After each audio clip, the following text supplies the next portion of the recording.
I would like to welcome your first vice president and proposed president, Colin Junker, to provide a brief overview of the Chamber's annual plan priorities for 2020-21. Thank you very much, Don, and thank you for everyone for joining us here today. It is obvious that the Chamber's priorities, like those of practically all its members, changed dramatically in mid-March of this year.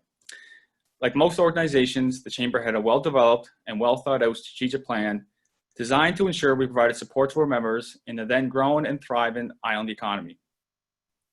We were on track to have a banner year, likely just like many of you were, but as we all know, times have changed. As it did with almost everything on the globe, COVID-19 changed the plan almost immediately. While many Chamber members at first switched into survival mode, the Chamber's focus moved to providing a streamlined source of information during a time when members were faced with a sea of information. The situation felt like it was changing at times by the minute. Our goal was to relay factual, direct-to-source information to members as soon as it became available. We achieved this through direct-to-member email messages, through our social media platforms, and through our new Chamber Live webinar series. As member questions came in, the Chamber acted immediately to find the answers they needed. This often meant picking up the phone and calling our liaisons within government to find the answers or direct members to the information they needed. Every question we asked was tracked and sent to the appropriate channels. Even today, many of the questions you will read on the government FAQ pages came directly from you, our members. Throughout this process, the Chamber has successfully advocated to provincial government for supports for business, such as wage support, bridge financing, funding for adaptation programs, a clear plan for reopening business, and financial assistance to do so.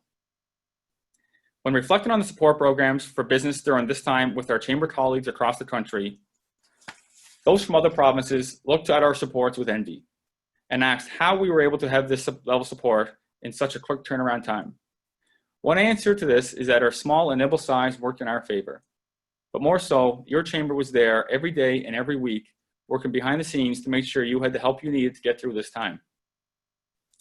We also worked with our Canadian Chamber network to influence change at the federal level, and through the power of this network, of which you are all a part of, we helped drive initiatives like the 75% wage subsidy and expanded access to this program, rental assistance programs, and increased access to the Canadian Emergency Business Account.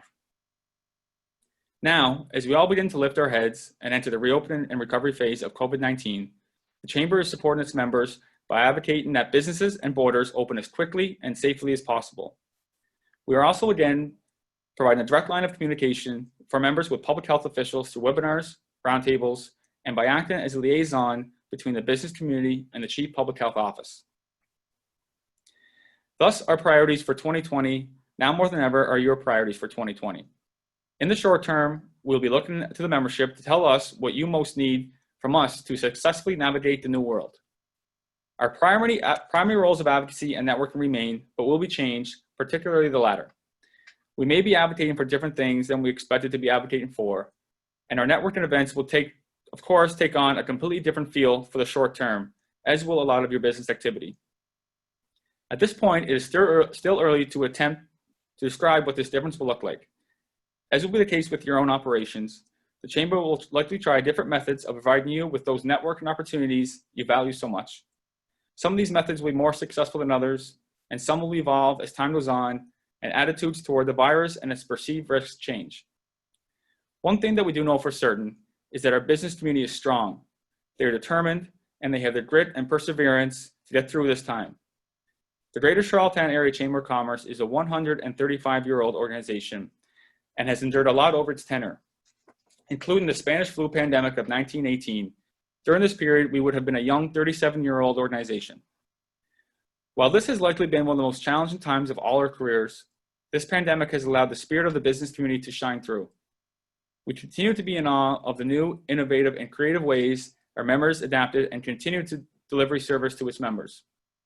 Home delivery, contactless pickup, virtual clothing launches, and art parties, just to name a few. As challenging a time as it has been, our business community adapted and made many willing sacrifices to ensure the health and safety of the greater public. And because of this, as a Chamber and as a community, we owe them our deepest thanks. Looking ahead, business development and economic stimulus is now where we direct ourselves with a new starting point. I pledge to you that your chamber will be there to support you every step of the way and will continue to be the voice of business in the greater Charlottetown area as we move through what is likely to be a challenging, but in some ways an exciting 2020 and 2021. Thank you all for your continued support.